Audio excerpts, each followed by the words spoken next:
Hello, beautiful people. I hope all is well. I am Thomas in New York.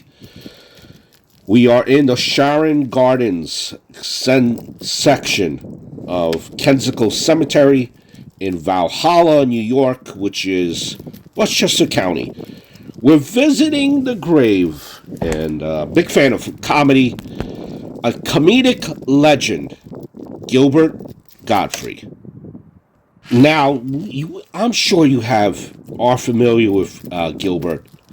Big on the Friars Club, which is like kind of roasting. SNL, he was on SNL. He always used to squint. He was a shorter man. I remember him from USA Up All Night. There you are. There you see Up All Night with Rhonda Shear. Ooh la la, Rhonda Shear. Maybe I should not have been watching Up All Night. I remember watching it in the early 90s, and Up All Night was kind of, they introduced like B movies, horror shows. They had a variety of guests. It was a cult classic, and it brought in a lot of ratings for USA and a lot of advertisements, so that show was a hit success. Rhonda Shear, I believe, actually is still doing like a reboot of that show on a YouTube page, if I'm not mistaken. But yeah, Gilbert Gottfried, that's where I remember him from. And I'm sorry, it's Gottfried I'm pronouncing. Listen, Noah said literature. Noah said English was my perfect language. Nonetheless, Gilbert was born in the Coney Island section over here in Brooklyn, 1955. His father was a hardware store owner. He was raised in a Jewish family. He said of his upbringing, I ate pork. We weren't that aware of the holidays or anything like that, but we were aware of being Jewish. Now, when Gilbert, fast forwarding here, his first comedy routine was at the Bitter End. That's in Greenwich Village, during one of their like open mic nights when he was just 15 years old. His two sisters, Arlene and Karen, they brought him in, having thought that the performances that he did for his family were good enough for the stage and encouraged him to try it out. His early routines focused on impressions of old-time actors. One of them, which was really good, was Humphrey Bogart.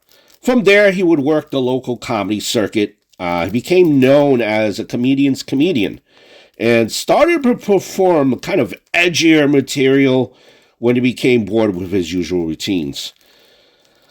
One such incident occurred when Gottfried opened for Belinda Carlisle, which was attended by younger girls and their mothers. Now, Gottfried stated, I tried doing my regular act for about 5 minutes.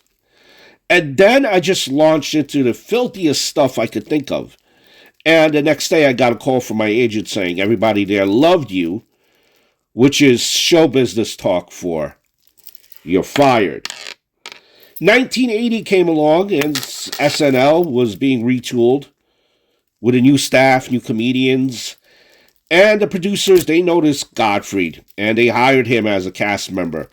At that point, it was the 6th season. And his persona during the SNL days, if you watched him, was different from his later characterizations. He rarely spoke in his trademark voice, and he never squinted. Gilbert squinted a lot, right? He had a 12-episode stint there, and he did not get along with the writers, and he was rarely used in any sketches.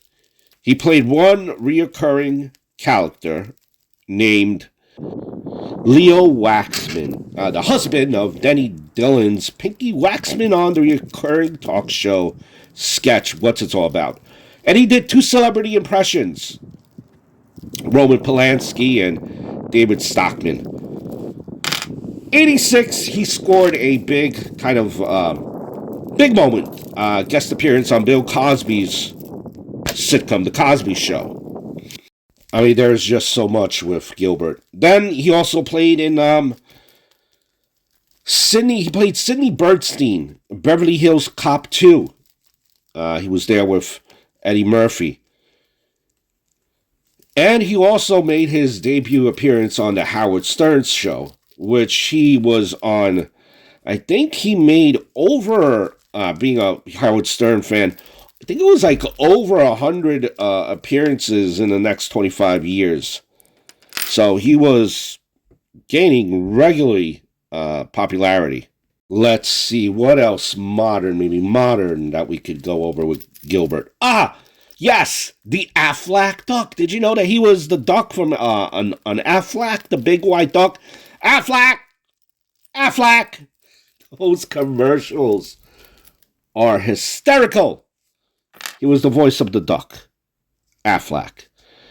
And he just kind of was all over the map, like a lot of TV shows, reality shows is TV shows, ain't that it? Sitcoms, I mean. He had a book, Rubber Balls and Liquor, 2011, that he published. He was a commentator on True TV's World Dumbest Criminals. He had a podcast as well. They discussed like classic films and Hollywood legends. He talked to these type of people. And I think that we all know, too, if you're not familiar with him, again, like part of the reason why he was so famous, too, I guess one of his characteristics where you're like, oh, yes, that's Gilbert. He spoke in an exaggerated, loud, and grating voice, all part of the, I think, presentation to kind of just make you annoyed with the guy. And that was not his natural speaking voice. He was described as squinting, squawking massive contradictions. And he was, they called him one of the America's most filthiest stand-ups, while successfully being one of America's successful voiceover artists in children's entertainment, which he also did as well. Kind of think like Bob Saget, right? You would never know, based on Bob Saget from Full House, that he was a filthy comic. Gilbert was also known for joking about recent tragedies, and fellow comedians would also say the king of too soon, right? King of too soon. He would make jokes of recent tragedies, and you're like, oh no. Too soon, Gilbert, too soon. But that's what comedy is sometimes, right? I guess it's supposed to make you feel a little bit uncomfortable.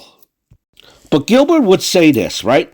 I have always felt comedy and tragedy are roommates. If you look up comedy and tragedy, you'll find a very old picture of two masks. One mask is tragedy. It looks like it's crying. The other mask is comedy. It looks like it's laughing. Nowadays, we would say, how tasteless and insensitive. A comedy mask is laughing at a tragedy mask. End quote. Here is the grave of Gilbert Gottfried. The epitome says too soon, right? The king of too soon. And that also, I believe there was a Friars Club incident in regards to that. Now, apparently what is buried here is the urn of Gilbert Gottfried. Again, this is in the Sharon Gardens section of Kensico Cemetery, which is in Valhalla, New York, Westchester County. It's a very modest stone, right? Something that if you look at it, you would never have thought that this was a Hollywood legend comic. And usually in this is, I believe, a Jewish cemetery, so they're pretty common. And I say common because I believe this is how this by Jewish law, I believe. If you've ever been to a Jewish cemetery, the stones, they all kind of look the same. Now, I don't want to be speaking out of place, but that's what I think. So about the Friars Club's scandal. Friars Club, is kind of, you're roasting, and, you have comics roasting famous people. They've been popular. They've been even more popular in recent years. So this might be a little bit sensitive for some. So I'm going to tell you in context what happened with advice of caution. So the scandal took place at New York's Friars Club just weeks after the 9/11 attacks in 2001. And Gilbert, he told a joke about the tragedy that was met with backlash. He told a joke about 9/11. This was for Hugh Hefner, and the event was one of the first major entertainment gatherings following the attacks. So kind of all eyes were on this roast. And, the atmosphere was tense, considering, 9/11 attacks had just happened. Remember that Gilbert, known for his abrasive and shocking style, he began his set with a joke about having to leave early because he couldn't get a direct flight to Los Angeles. He stated, "We have to make a stop at the Empire State Building." Now, that joke was met with silence, boos followed, hisses, shouts of "too soon."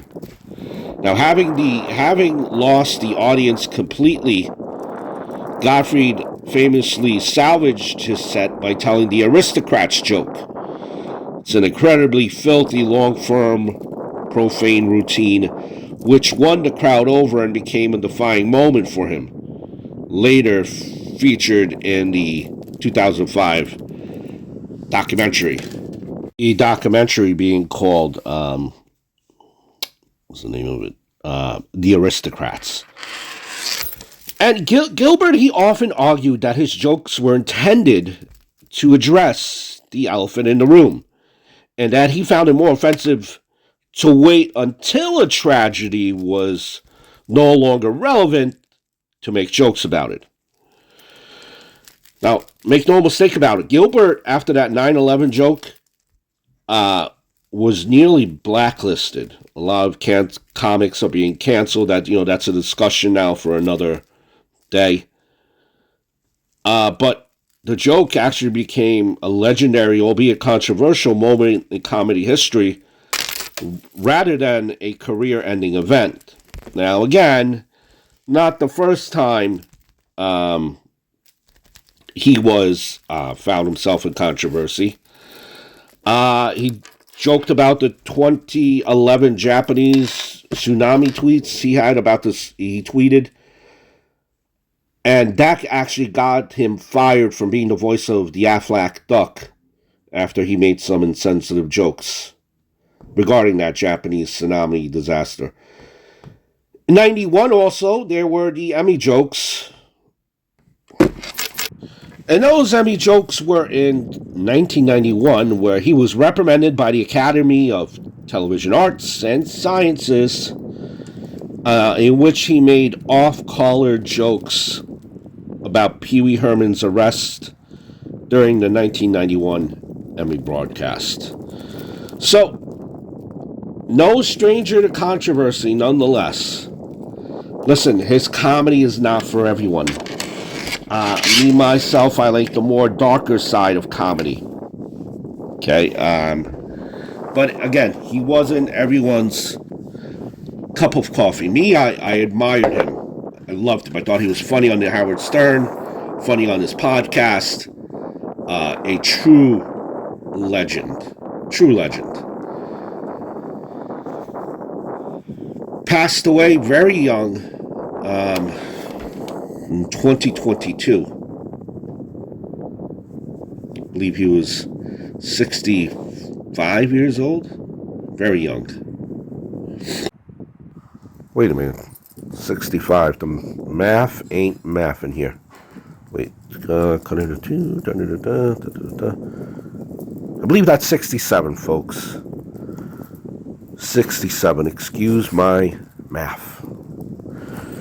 I did go to summer school for math, after all. Trig. In high school. Story for another day. But it worked out because I was going to driver's ed in high school, got my license, yada yada. So it worked out. It was just there for the extended portion. Anyway. Comedic legend. Gilbert Gottfried. I hope all is well. I must bid you adieu. This is Thomas in New York.